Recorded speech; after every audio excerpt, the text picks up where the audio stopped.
Here's where I come at it from. If we stay on the current course, I think there's going to be major consequences for it. So I look at it and I say, listen, if we fundamentally change the way we're spending money, if we scale back the amount we're spending, if we get some reforms in there, I'll agree to raise it. But if we continue on the current course with no changes, I would not vote to increase the debt ceiling. At the risk of defaulting, well, the United States has never done before. Well, the president will make that call. We'll pass legislation out of the House that will propose the ability to increase the debt ceiling. So we'll work on it. And you might say, well, what has to be in there? There's a whole menu of items that we could look at, and I don't want to pigeonhole myself into what it has to be. But no, we will pass legislation out of the House proposing to increase the debt ceiling, and then the Senate and the president can handle that the way they see fit. Are there 1, 2, 3 deal breakers that you would say, if this isn't included, I will not vote? No, I'm not going to pigeonhole myself. I think I'm going to keep an open mind and look at what we come up with in the House. But I think there's a movement to say, listen, we truly have to figure out how we bring our budget into balance. As you guys are probably well aware, we're going to borrow $1.6 trillion this year.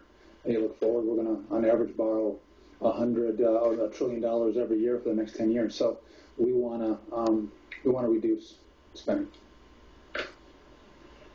Just one more thing on the debt ceiling specifically. We're going right at it. Debt ceiling. I guess that it's actually somewhat debated what the consequences would be of a default. I think Paul Ryan just today or yesterday said, maybe it wouldn't be the worst thing if we go a couple days beyond whatever that breaking point is. Maybe the bond markets wouldn't freak out. Do you have a sense of how high the stakes are? I mean, do you think that do you agree with that view, or do you think that it really could actually be catastrophic? Well, I mean, to this point, we borrow 42 cents of every dollar we spend. So if some people say, don't raise it at all. Someone in my party will say, don't raise it at all. If that's someone's position, where do you cut 40% out of the budget?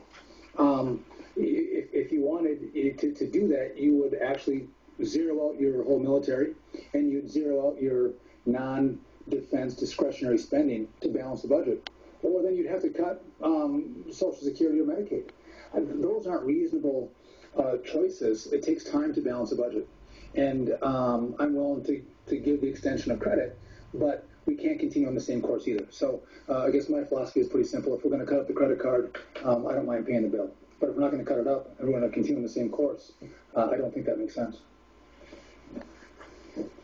Well, I mean, so we're on the topic, right? This was the major thrust of your campaign, is debt deficit. Yeah.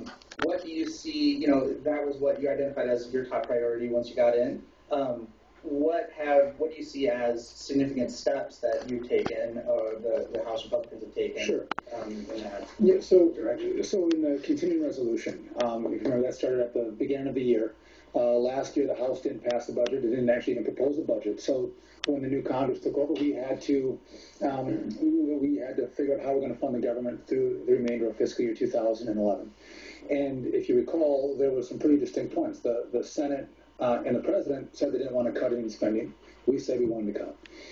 In the end, it became a conversation about how much we were going to cut, not whether we were going to cut or not. And I think that's a victory in and of itself. We ended up bringing spending down this year by $38 to $39 billion. Would have I liked to have seen it to be more? Yes. But I think that was a good start. And so that was the first thing that we did. The second was the 2012 House budget proposal, where over the course of 10 years, we are cutting $6.2 trillion in spending. We're reforming Medicare for future generations, not for the current generation, and then we're reforming our tax code. So I think those are the big points with regard to, and I think we're talking 6.2 trillion. It's pretty significant. I'm just going to listen for buzzwords, and every time you say one, I'm going to ask a question. So Medicare. Great. Well, watch the buzzwords I say here. 25 years from now, if I'm lucky, I'll be about retiring. what would your Medicare plan look like to me then? What would I have access to, and what would I be responsible for that maybe my mother isn't responsible for now? Well, first of all, can I just explain where we're at? Because some people say, why would you talk about Medicare? Why would you propose changes to Medicare? And I got to tell you, is it politically expedient to talk about Medicare? I guarantee you, probably not. But I'm not going to lie to people. The Medicare trustees came out on Friday. Maybe you guys saw that report on Friday, where last year they projected that the Medicare trust fund would be exhausted in 2029. They moved it up 5 years. They now say it's going to be exhausted by 2024. We're already spending more than comes in to Medicare. And if you use the CBO numbers, not the trustee numbers, it's actually, I think it's 2019. So there is real issues with Medicare. If nothing's done, current seniors will see a reduction in their Medicare benefits because there's not enough money in the pot to pay for it. We have a situation in America where in the 1960s, you had 19 workers for every one retiree. Today, we have 3 workers for every retiree. You know, looking out 20 years, we're going to have 2.1 workers for every retiree. The baby boomers are about to retire. Healthcare costs are going up at 7% a year, and it's great. People live longer. So we have to say, if you want to keep this alive, we have to try to have a conversation about how we fix it. And I want to engage in that conversation. I don't want to put my head in the sand and say, I'm going to pass this on to a different congressman or a different generation. We don't have time. I want to work on a solution for it. So what we've done, I said, listen, if you're in your retirement or you're near your retirement, you're about to retire, we can't ask to have you change this plan that you set your whole retirement up around. So we're going to guarantee it. We're going to guarantee it to you. 55 and older, you get the current plan that exists today. But for future retirees, we're going to set up a plan that is kind of like what I get as a congressman and most federal employees get. You'll have the ability to choose from a range of health care options, of insurance plans, where you get premium support. If you're someone who hasn't made as much money in your lifetime, you'll get more premium support. If you're a wealthier American, you'll get less premium support. If you're older and sicker, where those costs go up, we'll give you more support as well. But when we run the numbers on that, we're actually able to get the system to work. So people are going to have to pay a little more, but we can save it. And I think if you were honest with, and you guys know, they're running ads against me saying I want to take away seniors' Medicare. Absolutely false. I'm trying to preserve it. And again, if we do nothing, this current system collapses. So I think if you talk to those who are in the retirement or near the retirement, you say, listen, you're going to get the current plan, they'd go, that's great. I can agree to that.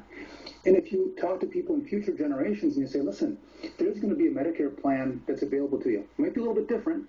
We're going to empower you instead of bureaucrats in Washington to go in the marketplace and pick what works for you and your family.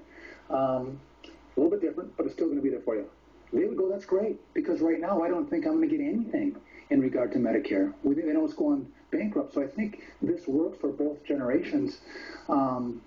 And so, yeah, you'll be able to go, and not a bureaucrat won't pick what you're going to get. You'll be able to go in the marketplace. I don't know how much you've made in your lifetime, but you'll go in and you'll have to pay a little bit for your plan, like Medicare Part D. Pick what works for you, and go from there. So I'll have to set aside more money for that inevitability than, like I said in my example, my mother would have had. Well, and the alternative is this. You guys have heard of the Independent Payment Advisory Board, IPAB. That's what the president has set up. And this is a board of 15 unelected bureaucrats that are going to make a decision as to how much we pay for services.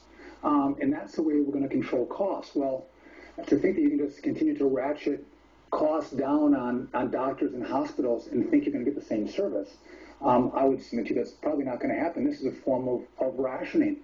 And so we can say, you can contribute a little bit and you'll get more, or you can have the current program where it's basically worthless because they've rationed it down to nothing.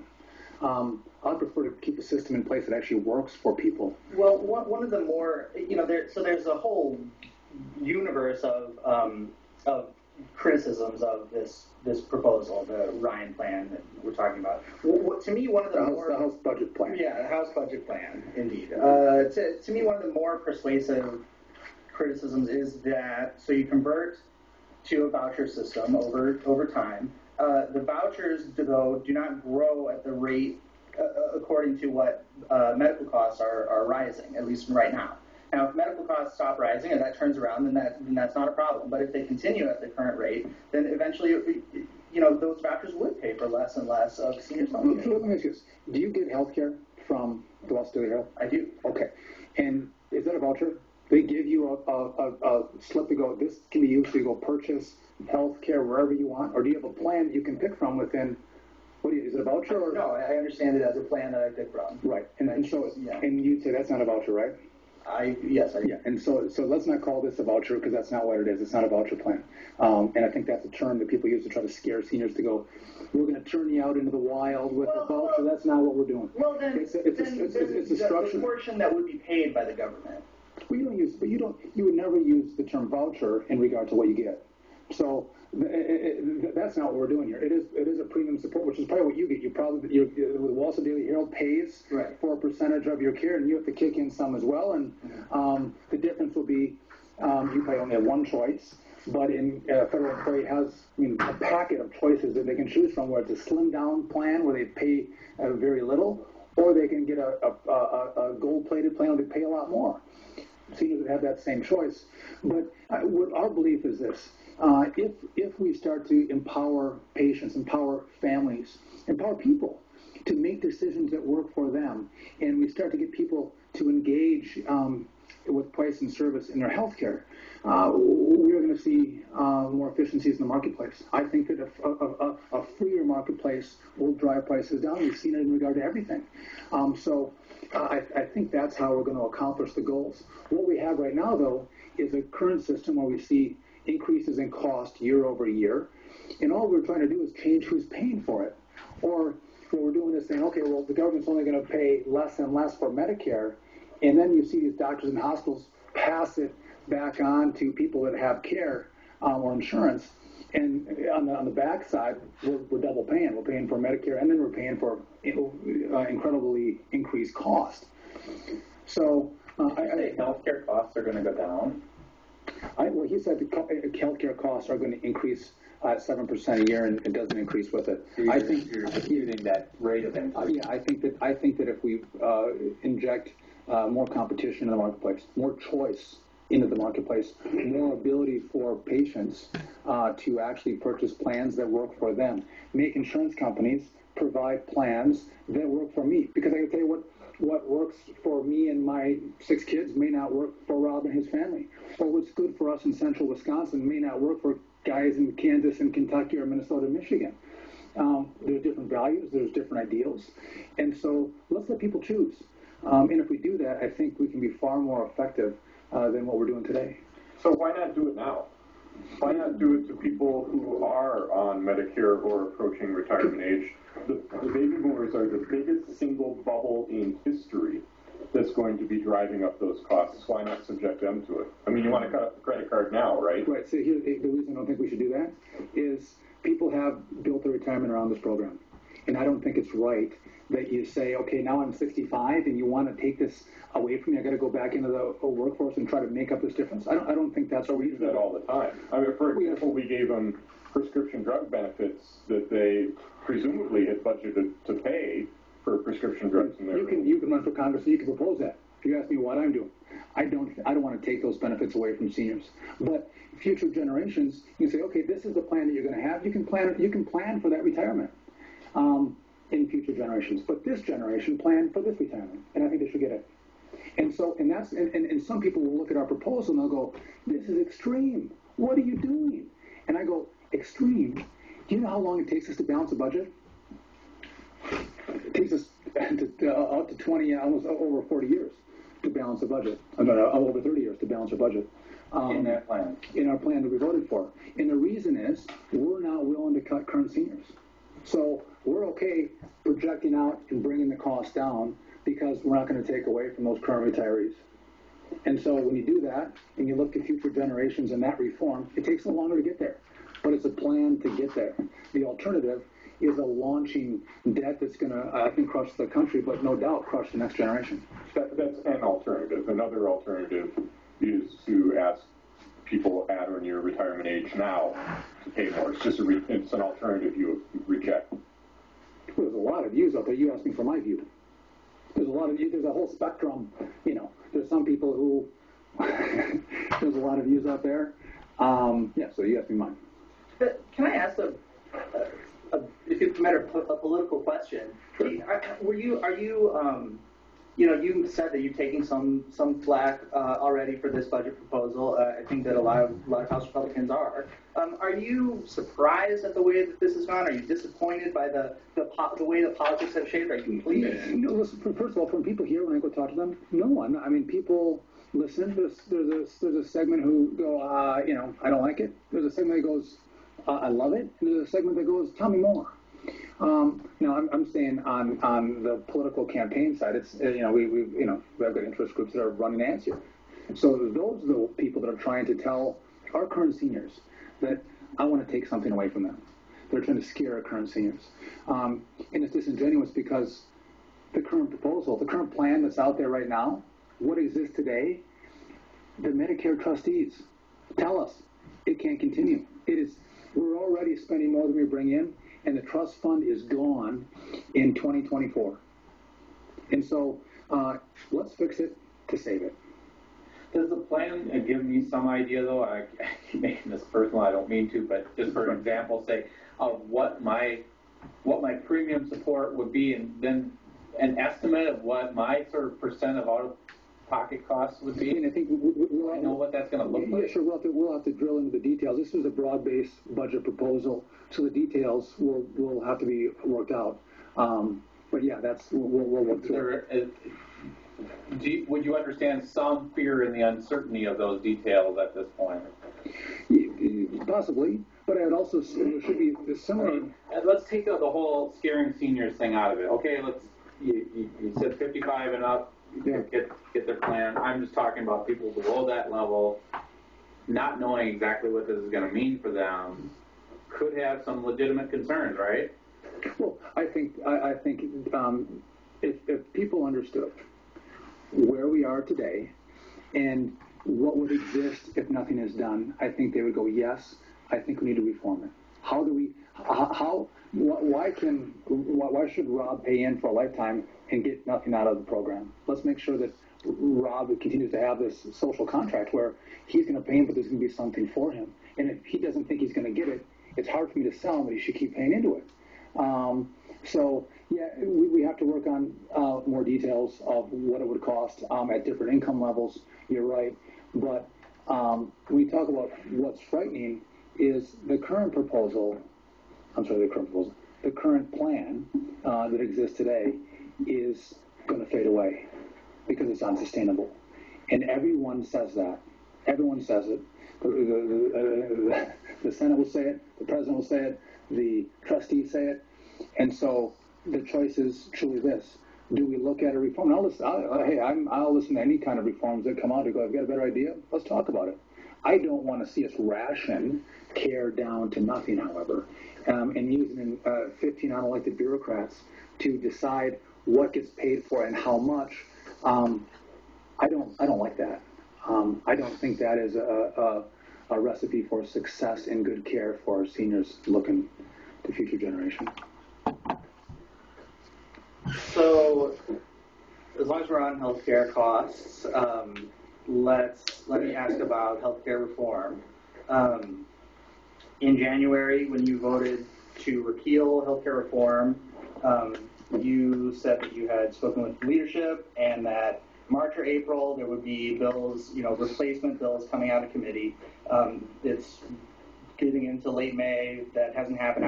I don't expect that to happen. I don't know anyone who expects to see a sort of a broad replacement bill. Do you feel like you were misled by leadership?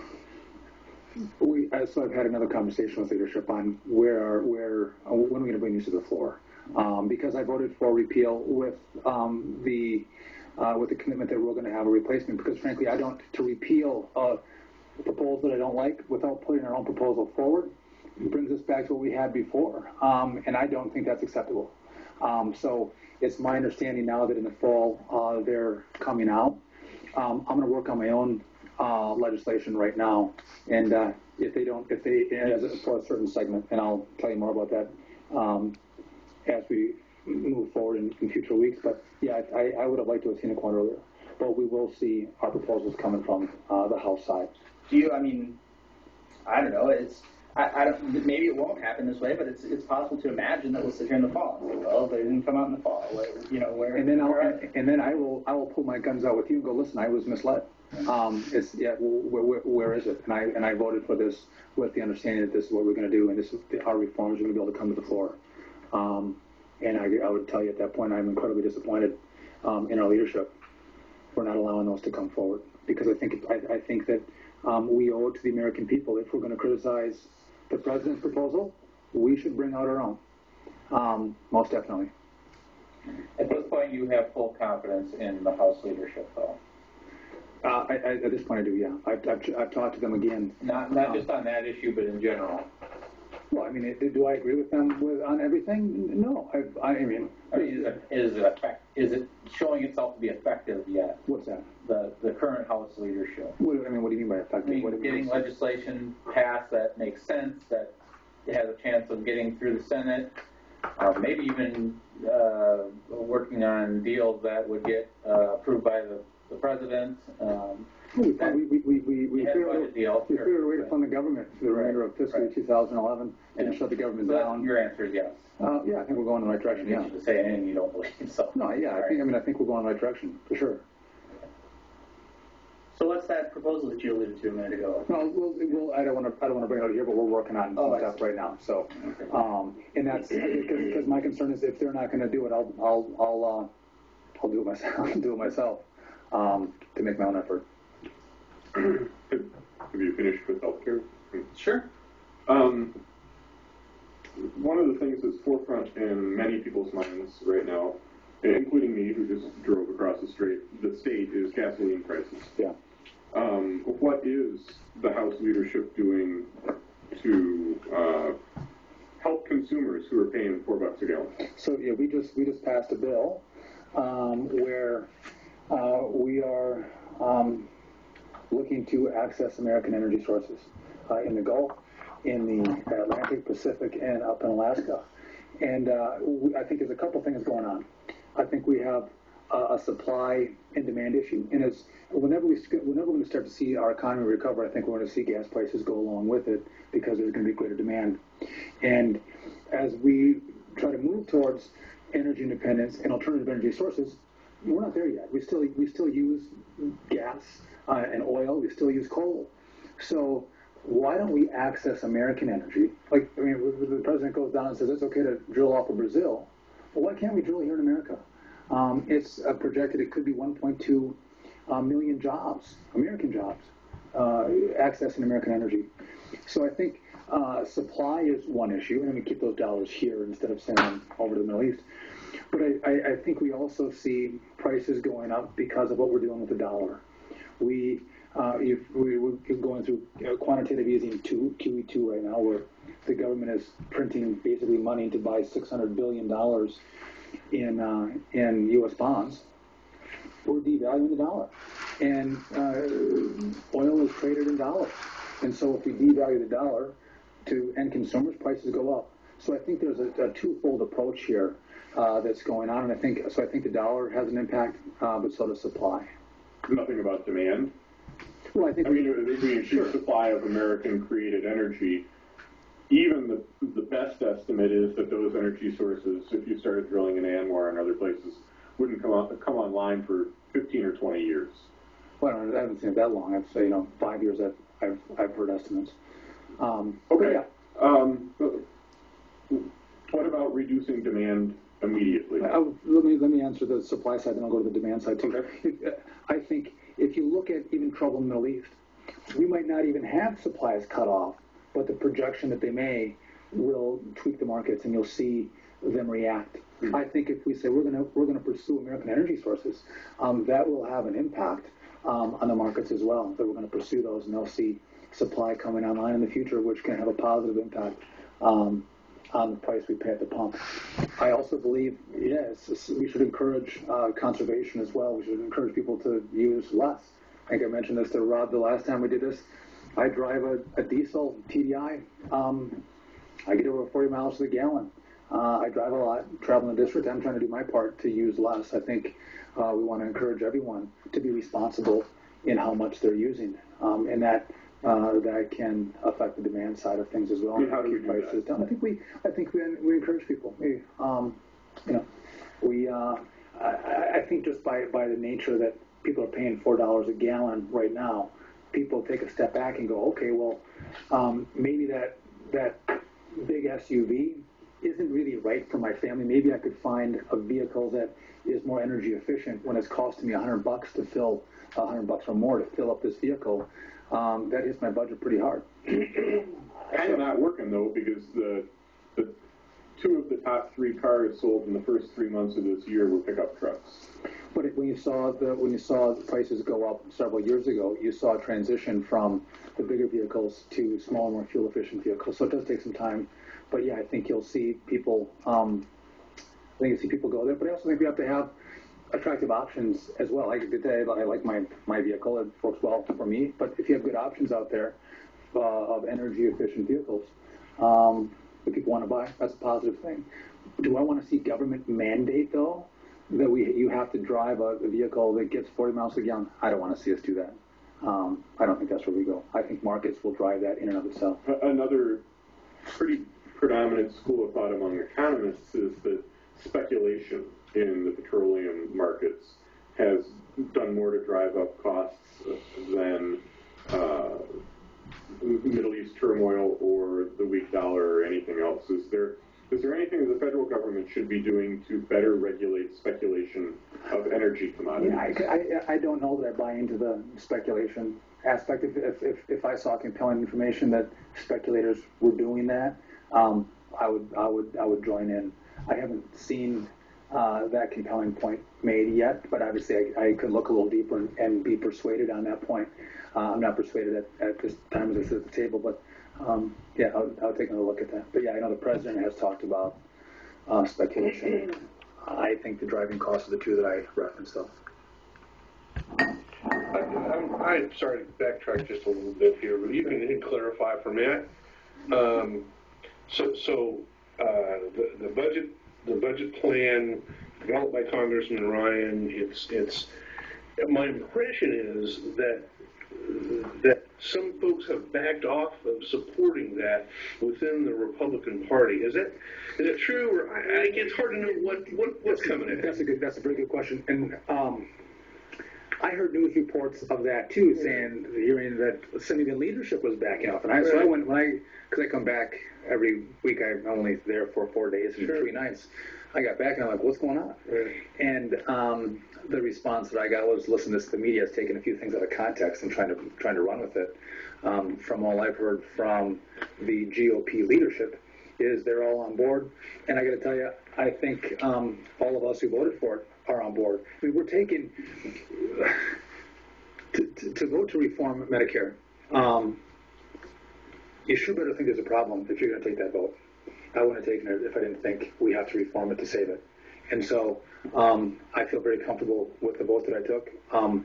I will go do coffees with your congressmen in town halls and talk about it because I think it's the right thing to do. And I think it's important to be honest with constituents and say, this is where it's at. These are the numbers. So in the House side, I don't think that that's the case. I think everyone is. Maybe some of it is with the presidential stuff starting up here, and I mean Newt Gingrich the other day came out, and he's not. Well, whatever, maybe. But he did comment on that and sort of backed off. And what appeared to be some previous support and backed away from that. So. I think. Well, if I was to speculate on what Newt was doing, I don't like to speculate, but I think he's trying to play to the. I don't know. He's trying to play to the middle. Gotcha. But sure. I feel that I took the right vote on Right. that. Right. I have a choice. I can say, I'm going to come and tell everyone what they want to hear. I'm going to come and go, I know you want to hear that we can still spend, we can still borrow, that there's no consequence for it.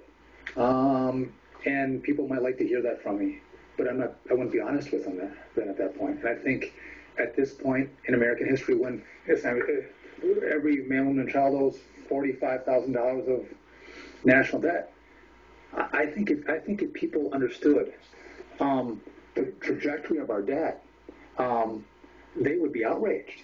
They would go, let's get it under control. And I don't know that everyone has been paying attention quite yet. But if you sat down and said, let's talk about what it is, they would demand answers from Congress. And so I'm gonna work my heart out to help educate people on where we're at and do the right thing. And if everyone says we don't want to hear it and we want to fire you, I can sleep well at night because I'm doing the right thing, telling people where we're at. So going in, and it was a fascinating year last year with this whole wave going in and new folks kind of going in, excuse me, kind of guns a-blazing, we're going to go in and we're going to make a difference and deal with some spending issues, and we've kind of touched on some of those. Yeah. So it's 5 months out. You mentioned the continuing resolution, and there were 6.2 million. Is it good enough? Do you feel at this point like, well, that's about what we could expect? There was a number that the Republicans wanted more out of there. Are you happy with kind of where that landed? No, I would have liked more. Yeah.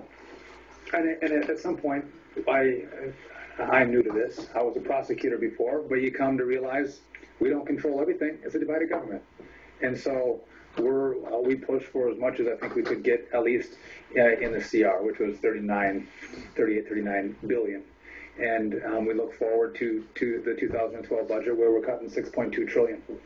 But I got to tell you, I believe that the American people, as they find out more about where we're at. I mean, just to take a step back too. I mean, you're all aware that we had our debt not downgraded, but it went from stable to negative. It was AAA now. It's foreseeable in our near future that the American debt could be downgraded. That's scary. And I think when people hear that, they'll go, what? The American debt is going to be downgraded? We're in serious times. And so, have we gone far enough in the CR? I don't think we did. But I wasn't willing to shut the government down at that point. We got something. We look forward to 2012 and hopefully a frank conversation with the Senate and the President to get some real spending cuts, as well as when we jump into the debt ceiling debate.